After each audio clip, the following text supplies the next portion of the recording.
ઇસ્લામ ધર્મના પવિત્ર મહિના રમઝાન માસ પૂર્ણ થતા આજે સમગ્ર દેશભરમાં ઈદ ઉલ ફિત્રની ઉજવણી કરવામાં આવી રહ્યું છે। રમઝાન માસમાં રોજા રાખવાનો અલ્લાહના હુકમ અને પેગમ્બર મુહમ્મદ સાહેબના સુન્નત છે, જે સુન્નત પર અમલ કરી રહ્યા દેશ દુનિયાના મુસલમાન દ્વારા પવિત્ર મહિનાના રોજા રાખવામાં આવે છે। મુસ્લિમ ભાઈ દ્વારા રમઝાન મહિનામાં 30 રોજા રાખી ઇબાદત કરીને અલ્લાહને રાજી કરવામાં આવે છે અને ગરીબોને સદકા ખૈરાત ઝકાત આપી લોકોની જરૂરત પૂરી પાડવામાં આવે છે।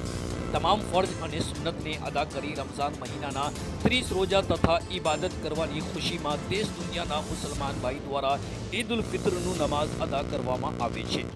વાત કરીએ તો સુરત શહેરના લિંબાયત વિસ્તારમાં મદીના મસ્જિદ ખાતે પોલીસના ફૂલ બંદોબસ્ત વચ્ચે ભાઈચારા અને કોમી એકતા સાથે મુસ્લિમ ભાઈ દ્વારા ઈદ ઉલ ફિત્રની નમાઝ અદા કરી અને એકબીજાને ઈદની મુબારકબાદી આપવામાં આવી રહ્યું છે અને આજના આ શુભ અવસર પર પોલીસના ઉચ્ચ અધિકારી સહિત લિંબાયત પોલીસ સ્ટેશનના પીઆઈ પીએસઆઈ સહિત તમામ પોલીસ અધિકારીઓ ઉપસ્થિત રહ્યા હતા।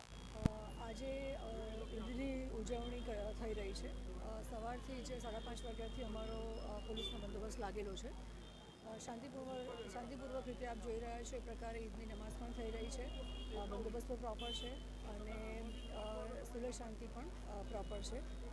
બધા ઉચ્ચ અધિકારીઓ અને આખો જે બંદોબસ્ત છે એ પણ અમારે અહીંયા પ્રોપર લાગેલો છે। અત્યારે ઓલમોસ્ટ 8:30 જેવું થવા આવે છે અને અમારી તમામ જગ્યાએની ઓલમોસ્ટ જે નમાઝ છે એ નમાઝનું સરસ રીતે અદા થઈ છે અને એ પણ પૂર્ણ થયું છે। રાબેતા મુજબનો બંદોબસ્ત પણ ચાલે છે અને પબ્લિક પણ પોતાની રીતે ઈદની ઉજવણી કરી રહી છે।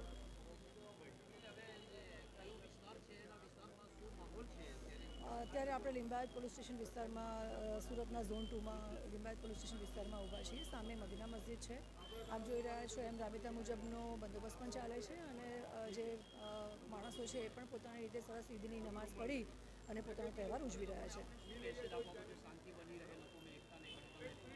તહેવારે હંમેશા કોઈ પણ તહેવાર હોય, હિન્દુ છે, મુસ્લિમ છે, ખ્રિસ્ત છે, ગમે તે હોય, તહેવારે હંમેશા વ્યક્તિમાં અને સમાજમાં ખુશીઓ લઈને આવે છે। એક શાંતિપૂર્વક રીતે આપણે એકબીજાની સાથે રહીએ, એકબીજાના તહેવારોમાં અને ખુશીઓમાં સામેલ થઈએ, કોઈને કોઈ તકલીફ છે તો એના માટે ઊભા રહીએ।